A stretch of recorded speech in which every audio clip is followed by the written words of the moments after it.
Darkcast Network, indie pods with a dark side.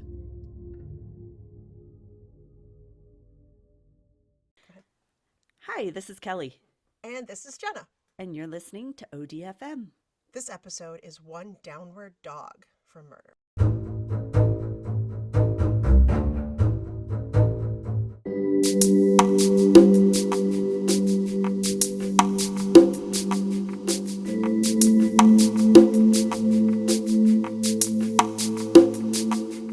So we have a shout out to do. Yes, we got a new Patreon member, Mama Knox. Thank you so much for helping us. I mean, every penny counts, and it absolutely seriously helps us. So thank you for becoming a Patreon member. Yes, thank you so much for joining. Ooh, I feel a little yoga-ish today. Feel a little yoga-ish today? I am wearing some yoga pants. So are you? Yeah, I mean, always. Oh, you're wearing pants? Oh. Today. Just today. Oh, okay. Just because there's teens coming over, you know. Oh. Anyway, okay, I'm excited. So I'm excited about this story. So I have a friend named Michael. You have a friend? I know, I have one, right? Who listens to us all the time. And he was like, you got to do this story. He even gave me the title. I was thrilled. I was like, great, I got no work to do. Wait, someone did our work for us? That's great. Oh, anytime, please do that. I know, right? Yeah. Give us a story and a title. Brilliant. Titles. Love it. It's needed. So that's the worst part is coming it's up the with hardest the stupid freaking part. name. They have Okay, no clue. so this is relatively recently. Okay. So Saturday, March 12th, 2011. Oh. At 8:10 a.m., a 911 call comes in from a woman who says she's the manager of a Lululemon store. She just arrived to open the store for the day and found the door unlocked. Oh, shit. That shouldn't happen, right? That's The store not should be locked fun. up. Mm-hmm. And it appears from the doorway that the store has been vandalized, and she can hear moaning coming from the back of the store, and she's too afraid to go inside. Yeah, no. She calls 911. She's like, no, I'm not even going in there. Uh-uh. And then 2 minutes later, a second 911 call comes in, and it's her, and she says, okay, me and a pedestrian went inside because she's waiting for the police to show up, and she's hearing this moaning, and she's worried that like her employees are in there. Hell yeah. Like, right. injured. So she's like, right. So a pedestrian is walking by and they go in together. Just grab the random hobo off the street. Yeah. Could you just come and help me? And I see you have a bloody knife, but yeah. Right. I hope it was a big guy. Still. Right? Yeah. So she says, pedestrian and I went inside and we found two people in the back of the store. One appears to be dead. One woman appears to be dead, and the other is tied up and like semi-conscious, barely breathing. Whoa. We need an ambulance like right away. Oh, okay. Okay. So the store is in the downtown shopping district of Bethesda, Maryland, which is for those who don't know, it's an upscale suburb just northwest of Washington, D.C. So it's considered a D.C. suburb. Okay. And up until then, it prided itself on having a very low crime rate. Well, and Lululemon stores aren't cheap, so yeah. Right, exactly. So for those who don't know, I also looked. Lululemon Athletica is an international chain. It sells upscale yoga and athletic clothes, something I would know nothing about. Yeah, no, I go with Champion wear. I can't afford that nice shit. If I'm wearing athletic stuff and I'm doing athletic things, I look like a hot mess. No amount of nice looking stuff is going to change that. So I'm not going to waste my money. No, but that's just me. Okay. So anyway, Maryland or Bethesda is also considered a very highly intellectual place, like up there with like Cambridge, Massachusetts. Like this is not normal for this area. This is a learned community. Yes, right. I like it. Okay. So Detective Dimitri Rubin from the Montgomery County Police was called to the scene, and he was told that two women were attacked and sexually assaulted. Oh. One is definitely deceased in the back of the store, and the other one was taken to Suburban Hospital, not a Suburban Hospital. I found it's actually called Suburban Hospital. Yeah. And it's actually a trauma center that's part of John Hopkins Medicine. So this is probably a pretty good good probably the one you want to go to. Right. Not the rural hospital or the urban hospital. Right. You don't want to go to like Bourbon Bob's Hospital. Like you don't want to, not for something like this. No. The main sales floor had been trashed. You could tell that there had been some kind of a massive struggle in the middle of the store.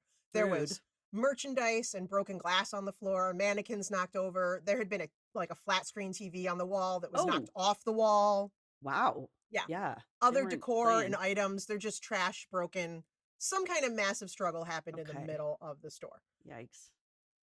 The cash register from what I could tell, I didn't have a layout of the store, but I think the sales desk or whatever was like back further in the store a little bit, not like right by the front. And one of the registers was left open and had been emptied. There were like papers and receipts and things behind the counter on the floor. Stuff had been rifled through, right? Yeah. And then also in the middle of the floor, there was blood. And a blood trail leading from the middle of the store back to the back of the store where they have like fitting rooms and there's like the back of the store storage area. Yeah. And there were bathrooms back there. Oh, shit.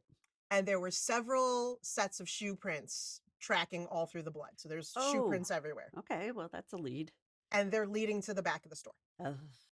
And that's where you said the bodies were too, right? Yes. So in the back of the store, I believe it was the women's bathroom. You know how you get different sources and not everybody has the same information. I think it was the women's bathroom. It was a bathroom. There's blood on the floor and covering the walls. And 27-year-old Brittany Norwood was found. She's beaten, covered in blood, injured but alive, semi-conscious, laying on her back. She's got her ankles zip tied and her wrists zip tied. Her wrists are up like above her head. And that's where they found her. And then back in the storage room, there was the body of 30-year-old Jayna Murray, face down in a pool of blood, huge pool of blood on the floor. Okay. And it was apparent that she had been dead for several hours. Oof. Okay. She was covered in so much blood that it was difficult to tell at first what exactly her injuries or cause of death was. There was just... Okay, it was a Carrie situation. Yeah, pretty much, yeah. So they ended up bringing her body out to the sales floor and laying her on her back. And that's when the full extent of her attack was revealed. So, oh, shit. Little bit of a trigger warning. I'm going to go into a little bit of detail here because it's kind of important to the story. So if you want to like fast forward a minute, go ahead. There was a lot of blunt force trauma to her head. She had cuts on her face, neck, body. There was a rope tightly tied around her neck. In her autopsy, they would count 331 wounds to her body from at least 5 different weapons. Whoa, wow. Jesus. Oh, yeah. And they were presumed, when we got to the autopsy, to all be things that were found in the store. A knife, a hammer, a wrench, and a box cutter, all from this toolkit that was in the back of the store.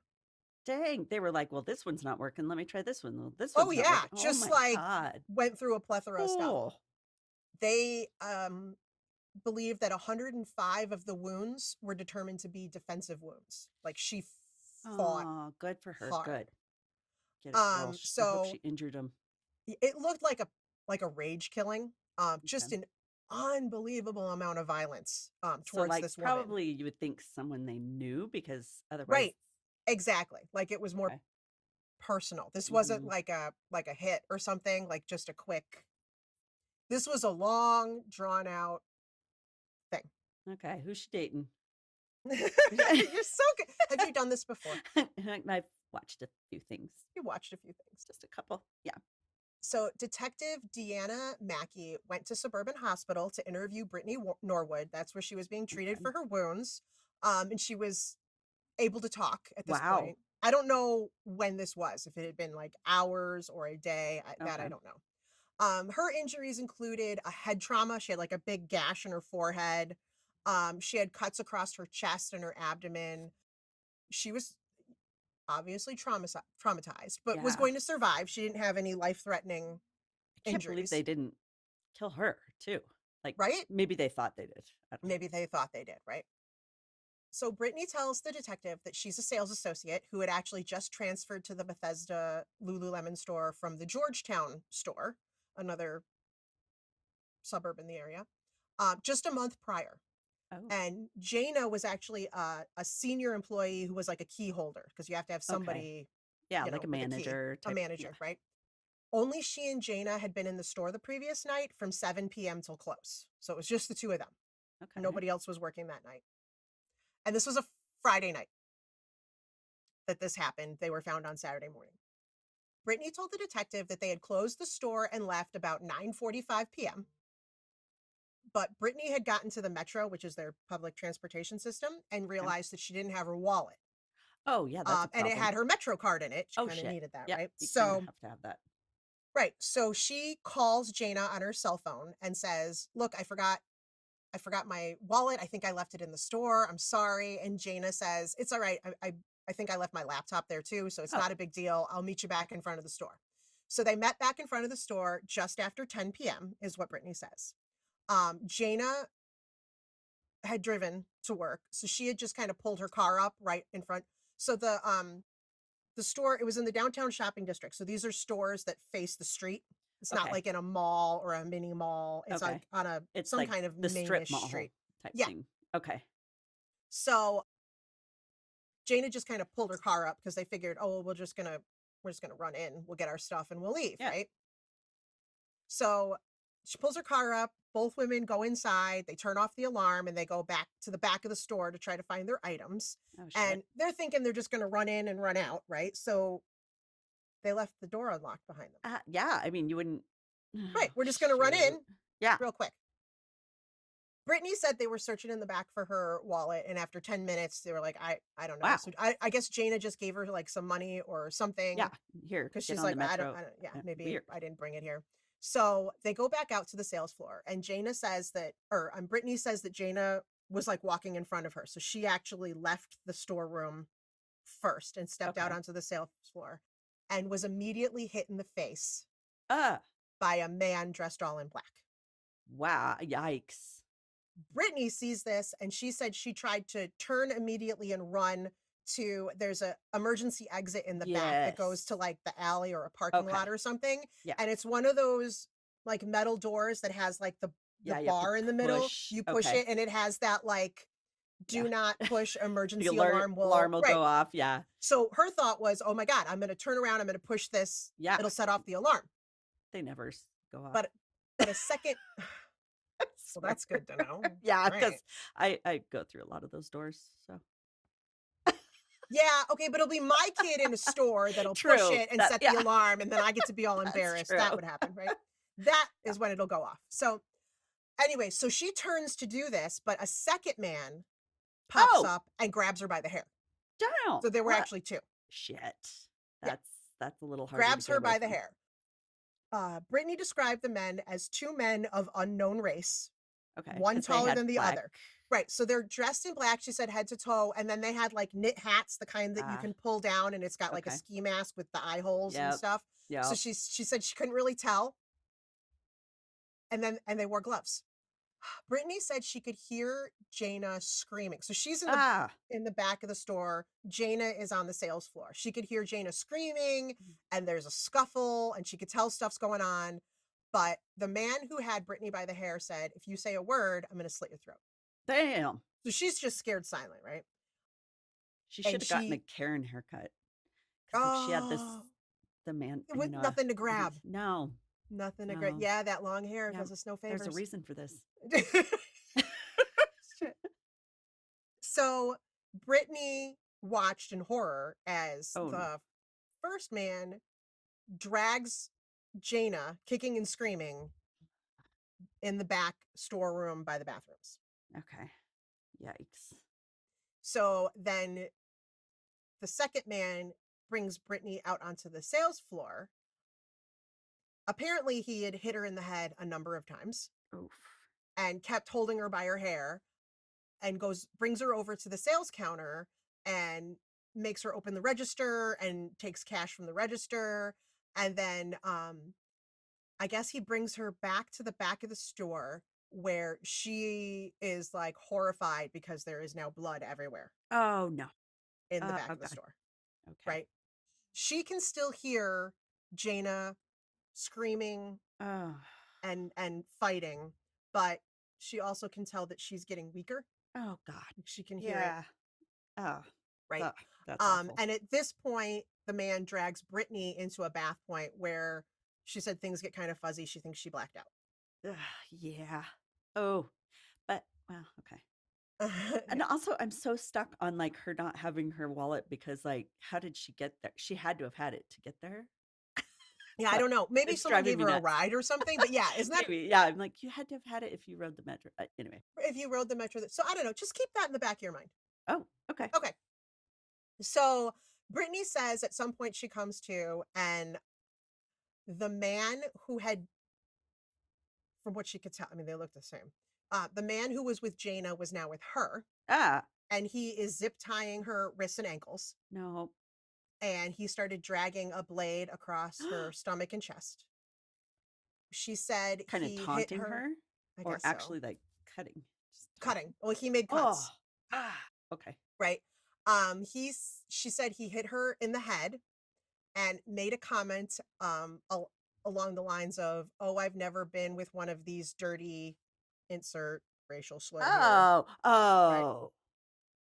And started to sexually assault her with objects like a hanger. Because he wasn't going to be with a dirty blank. After, he asked Brittany how to get out of the back door without setting off the alarm. So she tells them which key will you just turn it off. Push the door. Push the door. Right? No. She said, no, you need this key and you turn it and then the alarm doesn't go off, right? Okay. So he left her lying on the bathroom floor where she said she faded in and out of consciousness and basically spent hours worrying about Jayna, who she couldn't help. Damn. And she didn't hear anything from her anymore. And she said she just laid there for hours thinking the whole thing, this is all my fault because I forgot my wallet. We were gone. We left. Yeah. Damn. She must have gotten hit pretty hard in the head too or something to be in and out. I don't have pictures of it, but one of the shows I watched that I'll give in the sources, they have pictures of her giving her statement from the hospital, and she's got blood running, like dried blood all over her face. Like she had, but head wounds bleed a lot. Yeah, they do. So doesn't look good. So police are processing the scene, and they note that the alarm had been turned off at 10:05 p.m. Okay. She said it was sometime after 10 that they went back. Okay. They found the store keys still in the keyhole of the back door alarm, where she said they'd be. There's blood all over that bar, to push to go out. They sprayed luminol in the sinks in the bathroom and in the back storeroom, and they just lit up. Obviously blood had been cleaned up. Okay. Right. The shoe prints that they saw tracking all through the store seemed to come from two different size shoes, and one of them measured like a men's size 13, 14. Oh, geez. So definitely player. Like big guy shoes, right? Like I said, this is highly unusual for Bethesda, right? Mm-hmm. This community considers themselves upscale. Totally. And plus a Lululemon, they're going to have cameras. Security, right? Right. This is upscale shopping district. The extreme violence of the attack, the public is freaking out. Plus, they're like, okay, there's two extremely violent madmen on the street. Yeah. Right? Yeah. They're not afraid to do anything they can just to get money or whatever they were there doing. Right. So the attack against these women was so violent, police wondered, it's got to be personal, right? This can't just be, it's got to be someone one of the women knew or who at least knew of them. Right. Why would they following go them? To that it degree? Didn't look like it was there. Like, granted, it looks like they took some cash. Yeah. But merchandise wasn't really stolen. That didn't seem to be the object of the. So they really wanted to be violent. Yeah. Right.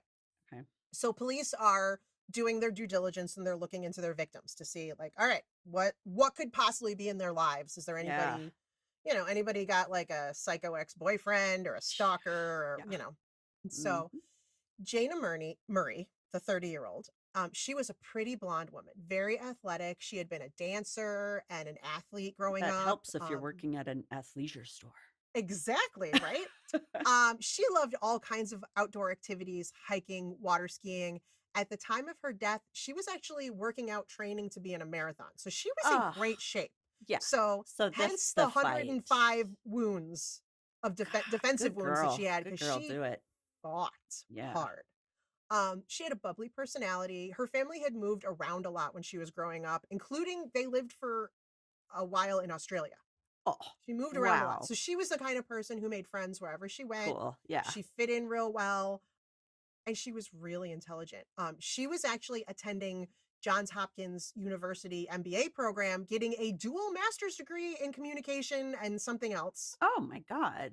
And the reason she was working part-time at Lululemon was because one of her professors suggested it, saying that Lululemon was known for having this awesome corporate model, and it would be a great topic for her dissertation. Oh my gosh. So even this was part of her education in a way. It wasn't really for the money. It was like, well, I need a job. I get a discount on athletic clothes, which that's I can pretty use. sweet. Yeah. It seemed like perfect, right?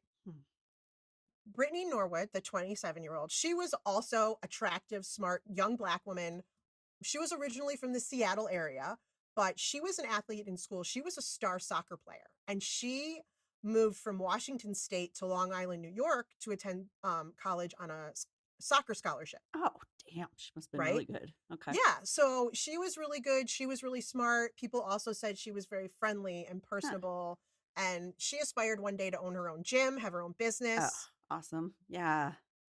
And police are talking to people. There's nothing in either woman's life, no disgruntled boyfriend, no stalkers, nothing to suggest there was anybody that they consciously knew of that was stalking them. They didn't associate with kind of those types of people. They didn't have anybody in their past. There wasn't it. Yeah. So, and then the other thing that was really weird. So, most of the violence was put on Jayna. Right. It seemed like she was very badly attacked. She was the target, right? Okay. Well, the other thing that was kind of weird was during the investigation, they learned that Jayna was not even scheduled to work that Friday night. She actually was covering last minute for a coworker whose boyfriend had surprised her with a weekend trip. So maybe the mistaken identity that somebody was thinking it was going to be this other gal. And yeah. So they're like, what the heck? Huh. So I know you thought there should be cameras in the store, and there should have been, but there weren't. Are you kidding? That's shocking. This is 2011. Yeah, that's I worked at the Buckle in the 90s, and they had cameras inside. Yeah, but that was inside the mall. But I remember that. Still, no, they didn't have any video cameras in the store. They had a nice big flat screen TV. Yeah, that's so surprising. Okay. So, and this wasn't an upscale area. This wasn't like, Of course, maybe that's why they were like, we're so shishi. We don't need them. Yeah. But they were next door to an Apple store, and the Apple store had a camera in the back facing. Ooh, I can't tell if it was just an alley, but I think there was like an alley and like a small parking area, probably for employees or whatever. For the employee parking lot. Okay. And they had a camera out there, but it was up high, facing down. But their camera caught two males leaving the area at 11:07 p.m. Okay. It appeared, like I said, it was shot like down on an angle at them, but it appeared that one was taller than the other, but they were all dressed in black. One had a backpack. They had black like knit hats on, but like up, Yeah. but you couldn't see their faces. You couldn't tell their race either, right? Okay. You kind of saw them from the back, like as they were hopping from the back. So, so the police reach out to the public for help, and tips start coming into their like tip line, right? A number of people called in to report a suspicious Black man named Keith Lockett, who was known to harass women in the area. Oh. Right. And he's already known to local police. They talked to the local police. He had a rap sheet. He was occasionally homeless. He bounced around to different homeless shelters.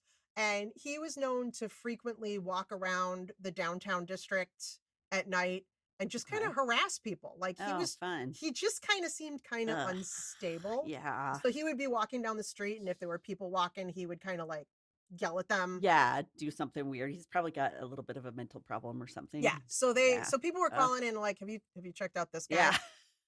Right. And like I said, the police are like, oh yeah, we know that guy. Okay. So they're like, all right, well, we know that almost every night he goes to this one bar. So they go to the bar and find out that the night of the murders, he actually wasn't there.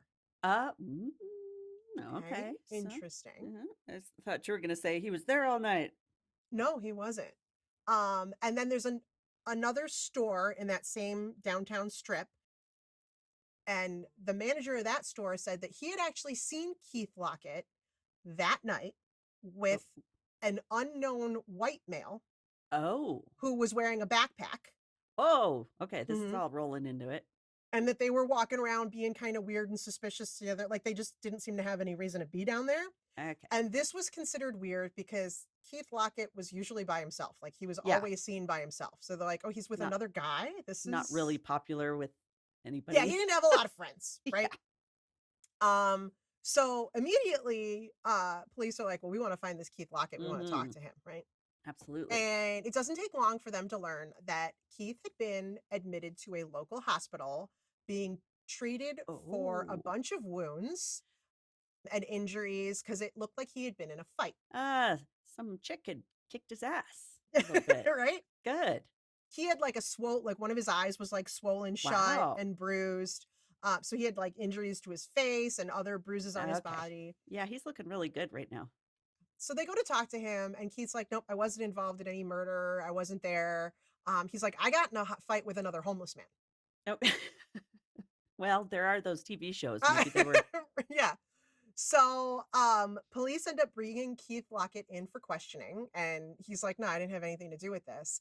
And they get a search warrant for his DNA. And it's not a match to anything at the crime scene. Ooh. And he obviously had injuries that caused him to bleed. So you would think that he would have found something at the crime scene. Unless he was very good at not dripping anywhere. Yeah. So he's actually eliminated as a suspect and released. Wow. Uh-oh. Back to square one, huh? Yeah. And they don't really have a lot of other leads. Did they ask him about the guy he had been seen with, though? You know, I guess he was just another homeless guy. They figured out who he was and it led nowhere. They fought and then were friends, that type of thing, like guys do. Did we just become best friends? Yeah, that was really fun. You're my new bestie. Exactly. So stupid. So they're like, all right, let's go back to all the evidence we had collected. Some testing had been done. What do we got? And there was some really weird, confusing stuff when they start looking at all the evidence. One, the bloody shoe prints tracked to the store. None of them led outside. They went from like the middle of the store to the back of the store and back. But nothing on the sidewalk out front, nothing on the sidewalk out back. Killer mannequins. Killer mannequins. I hate it. when that shit comes to life. I knew what they were up to since I was a little kid. Yep, I knew it. All right. Okay. They were able to identify that one set of prints matched Brittany's shoes. That makes sense, right? She was being dragged back through the store and stuff. Right. So the smaller set of prints, but they still had those size 13, 14 men's shoes. Okay. But they were like, okay, well, these little prints came from her. Got it. Okay. The zip ties used on Brittany were the exact same ones that they used at the store. Oh, so they'd been from there. So they got them from the store. So it was like, okay, so they didn't bring in their own that the tools, supplies. so it doesn't, so like they didn't come in for a robbery, but if they were targeting the women, they didn't come in with weapons. They didn't come in with zip ties. It was everything they found once they got there. Maybe they figured the women were weak enough, you know, like they would just overpower them. I don't know. It was so that was kind of like, well, that's weird. That if they came for the purpose of attacking them, or it was like just a last minute opportunity, like but they happen to be wearing all black just in case. Oh, good point. Good point. Maybe they're just goth. Are they just goth? They're very goth. And they were on their way to ski. Oh, that was it. Goth skiing. I don't know. It was goth skiing night. Got all that goth skiing that happens. Do goths ski? It's very white when you ski. Is that against their whole?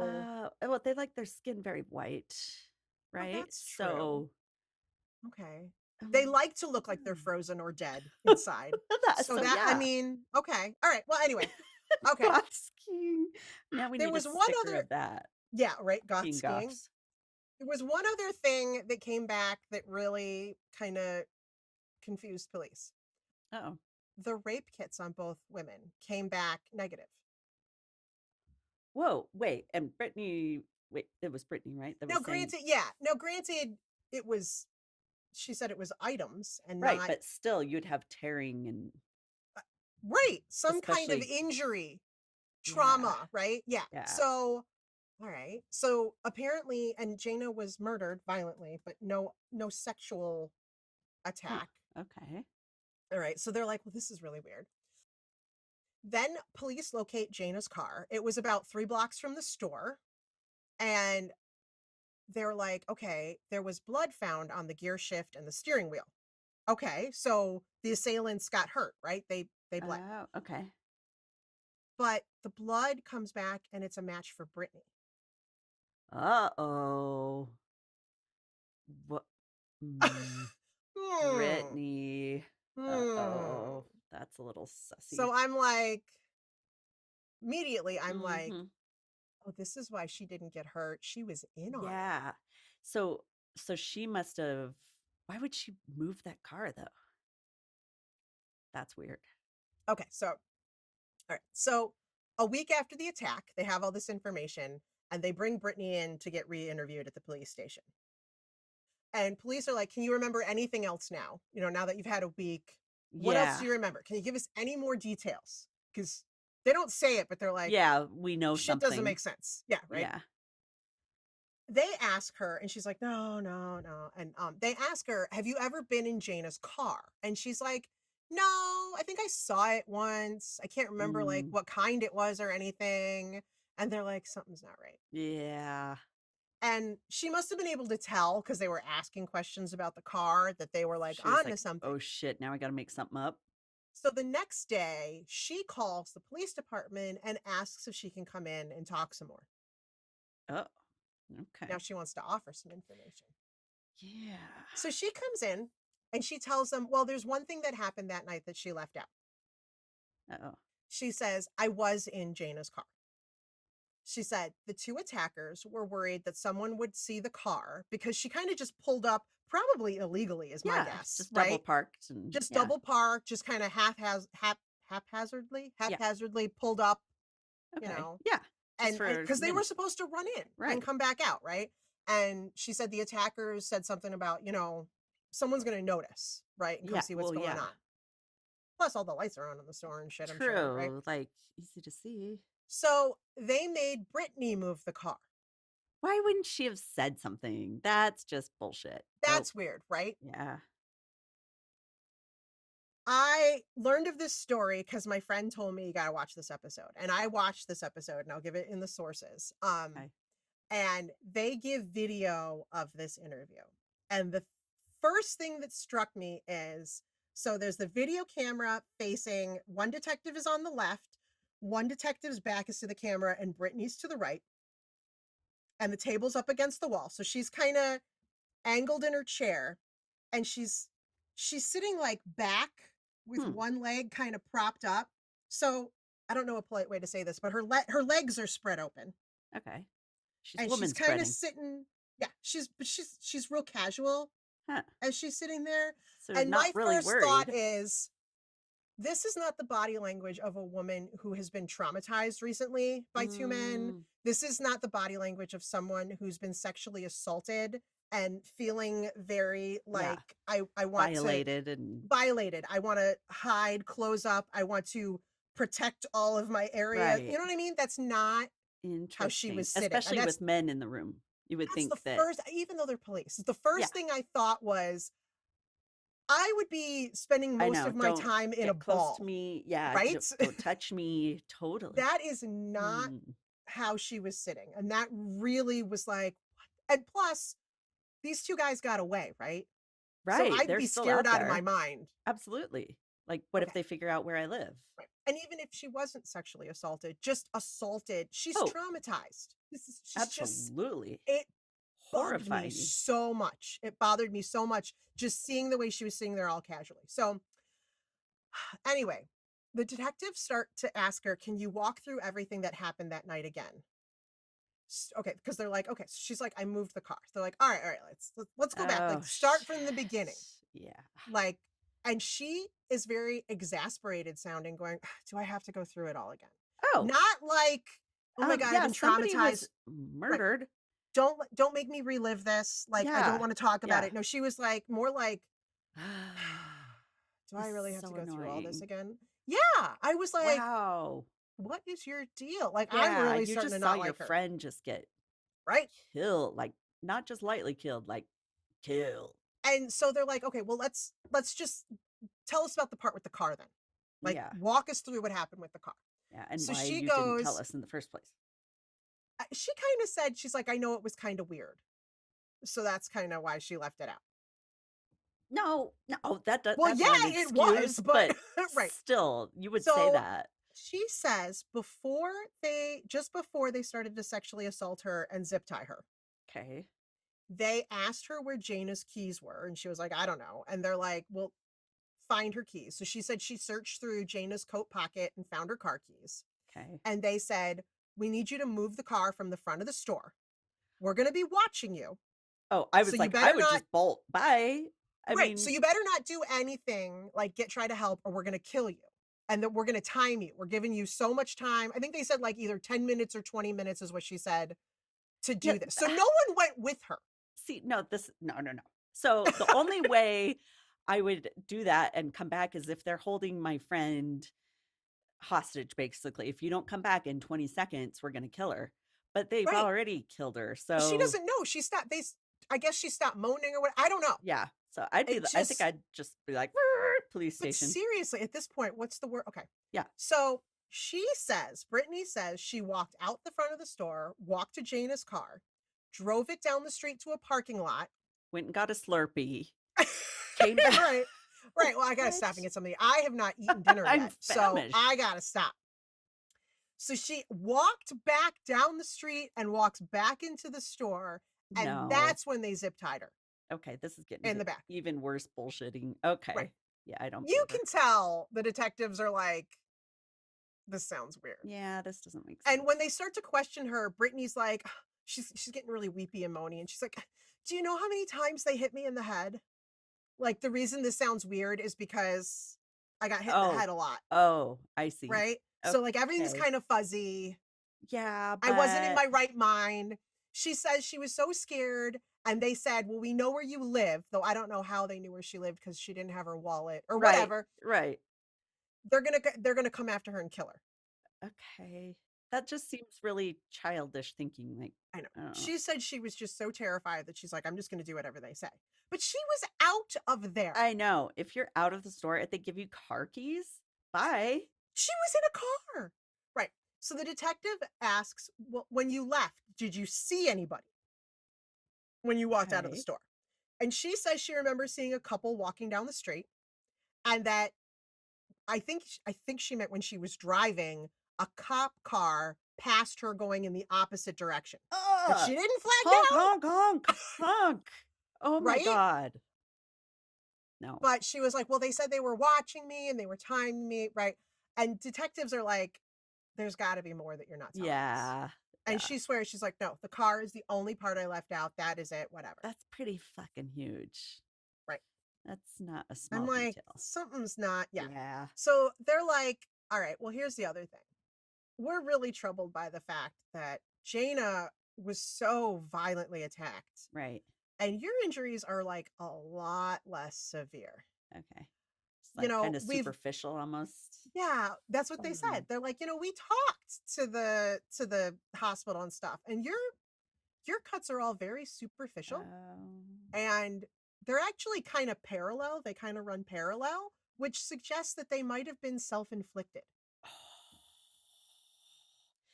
Dang. What was she trying to get out of this? So she's insisting that she didn't do anything. And the detective now is like, now he's playing bad cop. He's like starting to lay into her. And he's like, there is no way that these two guys would let you walk out of the store. Totally. There's no way that you passed people on the street with bruises and blood running down your face. Yeah.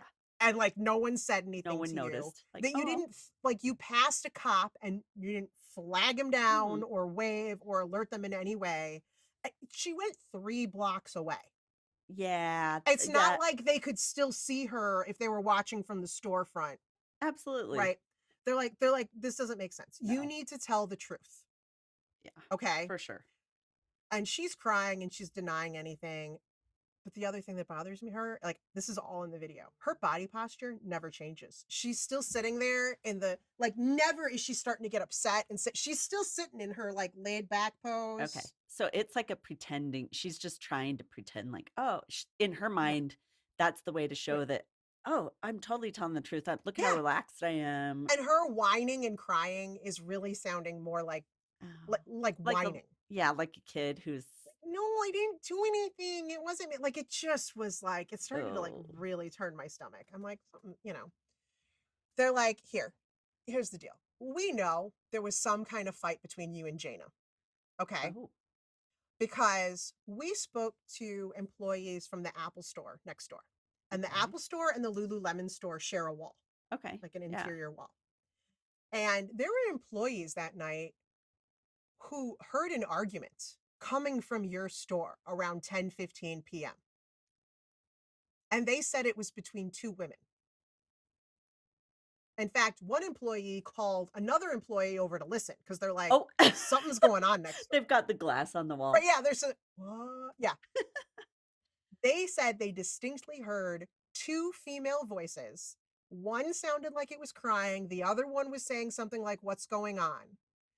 But they chalked it up to like some kind of drama between two Right. women Oh, next door. absolutely. Yeah. They're like, oh, there's women that work all over to that Lululemon store. There's some kind of fight. So they listened for a minute and then we're like, okay, nothing Okay, this is exciting. boring. And then Yeah. they just kind of like went about their business. Like it was loud enough they heard it and they stopped to be like, ooh, what's happening? Ooh, some drama.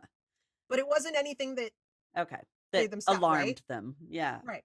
And they were like, they never heard any male voices coming from next door. Hmm.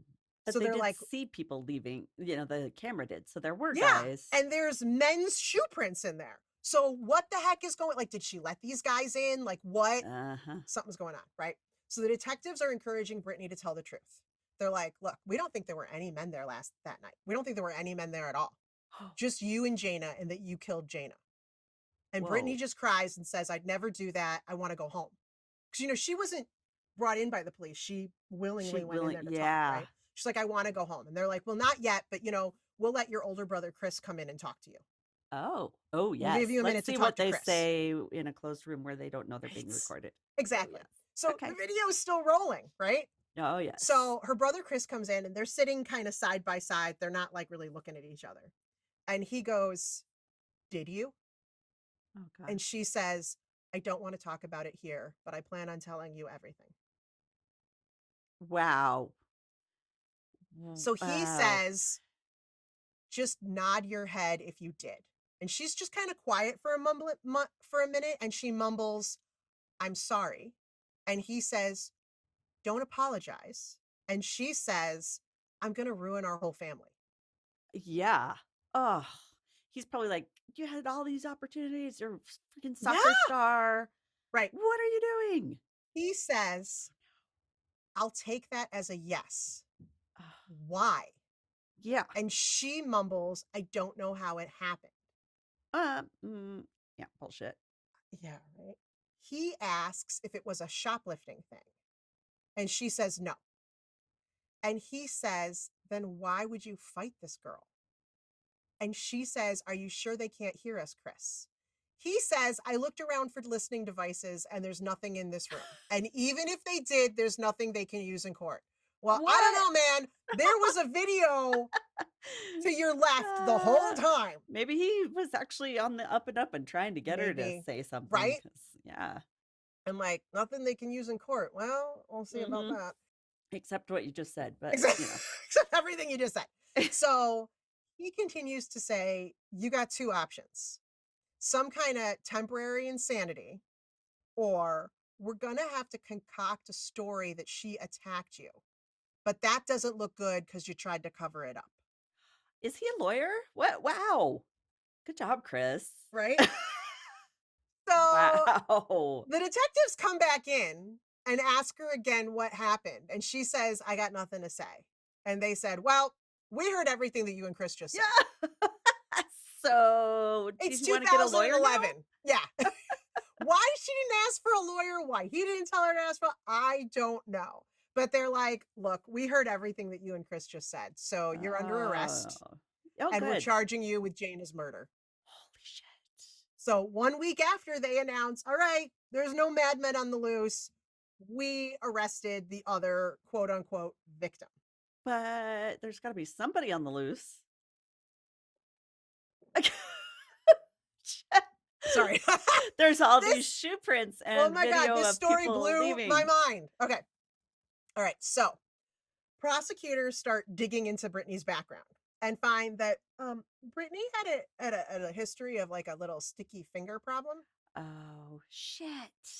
Damn it. And it goes back several years. Oh, no. Turns out she actually lost her scholarship and was expelled from college because they found her stealing from teammates and other students. Oh, no. Right. So she wasn't like she didn't like rob stores or a bank robber and stuff, but she was a little bit of a theft. No. She was a thief, Wow. a theft. She was a theft. That's weird though. Like you have everything going for you. It must be some mental condition that it didn't go with anything else in her personality. I think that's how she got away with it for a very long time. Because it just she also had an ex-boyfriend that I guess accused her of stealing from him, but he didn't press charges. She didn't have any kind of a police record. Okay. It was never anything that she was ever prosecuted for. Yeah. Right. It was just, she took things from roommates. She took things from friends. She took things from teammates. Winona Ryder action. Yeah. She just must have gotten a thrill from taking things. Yeah, must have been kind just, of a adrenaline rush. Right. Weird. So there were people in her life who knew that she had this little kleptomaniac thing going on. But like I said, when they first looked into her, she didn't have a police record. Right. Oh, and her brother did say something like, was this a shoplifting thing? Right. So it's probably something that their family kind of just hush-hushed about. Yeah. She'll outgrow it. Exactly. Right. And, at first she was a victim. Nobody wants to talk bad about the victims. Especially they're just like sexually assaulted victims. Then you're like, whoa, we've really got to treat this with a soft hand. So they keep digging. And they learned that, so Brittany had said she transferred from the Georgetown Lululemon store. Well, the reason behind that was she had been fired from that store at first. This is a little confusing, but this is what the information I found. She had been fired from that store because she was buying more than she was allowed to with her discount. I didn't know that was something you could you have it. Fired for. Someone rang that shit up and gave her a discount. I don't know. I don't really understand. You have a cap on how much you can buy? I don't know. That was really weird, right? Well, I guess if she's like buying out all of these yoga pants in one side or one style because she's gonna like resell them or something. I don't know. Like, I mean, maybe, but that could be a possibility. So they said they fired her for that, but then they ended up hiring her back. But then they moved her to the Bethesda store. I don't know if they just wanted to give her a fresh start, but the manager, I guess, knew when she transferred over that this was a thing. They must have warned her or something. Like keep an eye out. Soon after she started there, the manager did notice inventory going missing. Oh, shit. And cash disappearing. Thanks for putting this problem on me now. Right. The register not adding up, but nothing that they could catch her at. Cameras. It was just like, I know. See, cameras. So it was just that, hey, suddenly more things are going missing. I know there's always like, what is that called? Where that there's going to be, like the insurance loss. Yeah. There's going to be certain losses. Yeah. Right. Yeah. But things went up when suddenly Brittany showed up. Yeah. But they couldn't prove it. They couldn't, So there was no proof, right? Well, turns out on the night of the murder, Jayna had called her manager from her car on her cell phone at 9:46 p.m. So this is after they locked up the store and she walked to her car. And she called her manager asking, did you sell Brittany some cropped pants? And the manager's like, no. And she's like, well, before we close for the evening, they do a bag check, which is pretty typical for those, standard for retail stores, right? Yeah. If two people are closing for the night or whatever, you check each other's personal belongings for theft, sure they right? didn't steal anything, right? Right, but it's not something they would have just done for Brittany. It's just standard procedure. Yeah, it's just they do it all the time. Yeah. Okay. Jayna found merchandise in Brittany's bag with the tag still on it, and was like, "Did you take this?" That's where they probably argued over that a little bit, right? Yeah. But they closed the store and left. Jayna probably said, "I'm going to report you." Right, absolutely. I got to say something. I got to say something, right? So she goes to her car and she calls her manager on the phone, and the manager says, "Well, now we have proof, but I'll deal with it in the morning. Okay. Thank you for telling me. I'll deal it in the morning." And then sometime after that is when Jayna got the call from Brittany saying, can we go back to the store for the wallet? Oh, no. Should just said no. Sorry. I'm at home. Good luck. October 26th, 2011, Brittany goes on trial for first-degree murder. Whoa. And just her. Just her. Uh-oh. The prosecution's case is that Brittany panicked that Jayna was going to report her for stealing over a fucking pair of yoga pants. Yeah, come on. I know Lululemon is pricey, yeah, but like how pricey we talking? We're not talking 10 million or anything. Right? Okay. So they said that so Brittany was worried Jayna's going to report her. She's probably going to lose her job again or whatever. Yeah. Maybe she'd get prosecuted. I don't know. So she made up the story about leaving her wallet to get Jayna to go back to the store. Yeah. Thinking she was going to kill her, like on purpose. This was premeditated is what they're thinking. That was her goal, was to, or at least confront her. But they said this is first degree premeditated because they had already locked up the store and left. She made a plan. And she lured her back to the store with a lie. Damn. Why kill over that? Right. Holy right? shit. And then she spent the night covering up the murder, planning the story of 2 male attackers and making herself a victim. Okay, so where'd she do the shoe prints? Oh, we'll get there. I know. Doesn't that bother you? Yes. It bothers me. Okay. So surveillance video from inside the Apple store was shown. And it has a timestamp of 10/17. And this was shown to the jury. Of the employees standing by the wall listening to the argument next door, like calling each other over. What's this? What's this? Right? They were able to show the video of the 2 men in black that had been caught on the video camera. And they had been identified as 2 washers who had worked at a Tex-Mex store on the other side of Lululemon. And they were wearing that had been leaving from their they were all dressed in black. They happened to be dressed. They were just happened to be all in black. I mean, it is popular to wear all black. Maybe they were goth. Maybe they were goth. Maybe they were goth dishwashers. Dishwashers. You know, it's but they were able to be like, nope, that's them. So they identified who those 2 men were. That was just a lucky break that those 2 guys happened to be walking by. That's weird. And it fit her story. Yes, at 11 p.m. or whenever it was they were walking by, right? Whoa. Okay. There was no proof that anyone other than Brittany and Jayna had been in the store that night. There was no other DNA, no fingerprints, nothing. So it was killer mannequins with shoes, big shoes. Not quite. Not quite. Oh. Testimony was given that the 2 sets of bloody shoe prints in the store came from the shoes Brittany had been wearing, and the other were from a size 14 men's Reeboks. Investigators found a pair of Reeboks on the shelf in the store with trace amounts of Jayna's blood on the soles. So Brittany must have put them on, walked through the blood on purpose, cleaned them off, and put them back. That was actually kind of smart. She did one kind of smart thing. Wow. And she must have cleaned it in the bathroom, the blood off. Right? Okay. Well, she did one smart thing, but the rest really stupid. So this is just a side note that I just thought was really weird. And maybe it's because, again, I don't spend money on this shit because I'm cheap. They said that they keep shoes like that in case so that people can try them on in case they need their pants hemmed. I'm like, people hem their workout gear? Wow. Yeah. If shit doesn't fit me when I put it on, I don't buy it. Like, I don't understand. I was so confused by this. Wow. So that part just, side note, floored me. I'm like, I guess if you're super small and you do have to get things hemmed a lot. These are size 14 men's Reeboks. Like, this is a big guy. Yeah, that's weird. Okay. I don't know. Maybe there's a lot of shack dudes come in and right. Well, you know what? Pants. If you're a professional athlete or like someone who like does working out for a living, I guess you want your stuff to fit you. I don't know. This is just totally out of my realm of knowledge. I was just like, I was fascinated by that little tidbit. So I just thought I'd share it. Yoga pants. Yeah. They showed pictures of Brittany's wounds taken at the hospital, and a forensic expert testified that yes, all of her wounds were superficial. Jayna was horribly tortured. Yeah. All of her her cuts were very superficial.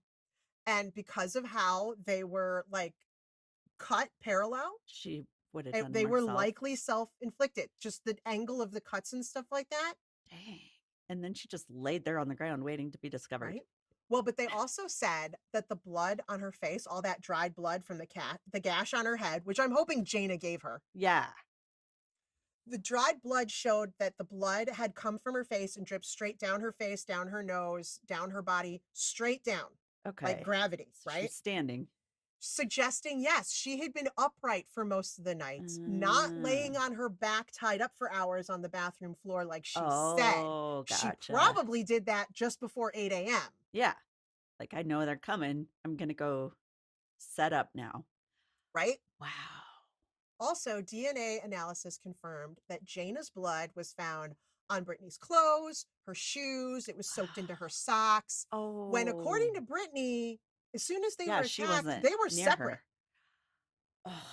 Right? You know, Jayna was beaten in another room. Right. And Brittany was like, you know, I just laid there. Like, I can't help her. Like, you know, I couldn't do anything to help her. It was so awful. There's no way she would have gotten all that on her unless she did it. The jury also got to hear all the details of all the injuries to Jayna, all the torture she endured. They saw pictures of her mutilated body. I had heard that they couldn't have an open casket for her. Woo, God dang.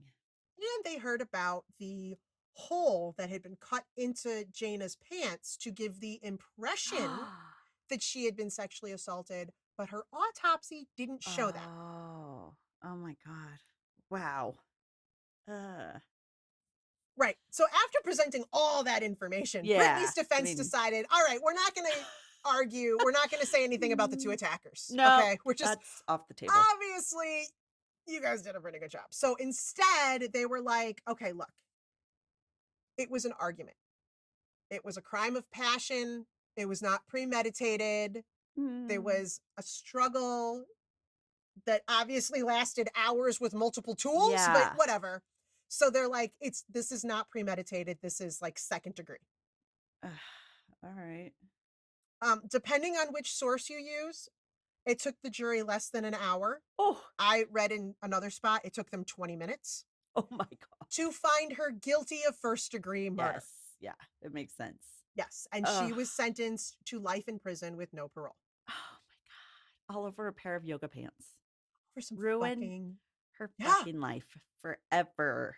And lives of Jayna and all of her family, all that kind of stuff, right? I mean, and it was just caught. Like, but other than the stealing thing, like there was nothing else in this woman's past that would suggest could have totally just she was capable of anything like that or anything at all. This story blew my mind because so bizarre. As I'm listening to it, my first thought was, okay, something crazy is going to come up. And I really thought somehow Brittany was just in on it. Yeah, that's what I was thinking the whole time. Okay, she's got to have somebody else came. So when they're like, there were no other men, I was like, whoa, what do you mean there were no men? Right. Especially with the video. That's what got me. I was like, oh, that's evidence. There's my people gosh. Dressed just how she said. Yeah. Wow. Yeah, she really lucked out with that one. She totally did. And I will say, the shoes, that was pretty fucking brilliant. Yeah, that was very smart, that part. But then again, her story of being in a separate room the whole time. Yeah, she shouldn't have had her blood on her anywhere. But I don't know, maybe she thought if she was a victim, they weren't going to test all her stuff. Or I don't know what, I don't know. Something. And to say she was blacked out so much that maybe she had done something she didn't remember, or walking through her blood or something. Wow. Isn't that crazy? That is a crazy story. Freaking weird. It was completely unnecessary, uncalled for. Wow. She just raged all of a sudden. Was like, there must be something else in her history man. Yeah, makes her do this. I don't know. What was she doesn't like to be called a theft? Yeah, or a theft. Why do I keep saying that? A thief. Yeah, and what is? There's some with the kleptomania. There's some. Yeah, she has. There's something. Do you want to hear my awesome sources? I would love to hear your sources. I need to watch this. So this show is called Murder in the 21st. It's on A&E. Oh, okay. So, and it's season 1, episode 4, The Brutal Truth. Ooh. It was so good. It was so good. So brutal. Okay. There's also Forensic Files 2, not the original Forensic Files, but the new one. The new one. season 4, episode 2, Men in Black, not to be confused with the movie. Such a good movie, but right, but don't confuse it, right? Yep. Men in Black. Honestly, I saw Murder in the 21st first, and that was better because that really was the one that like was more plot twisty. You know, that was really good.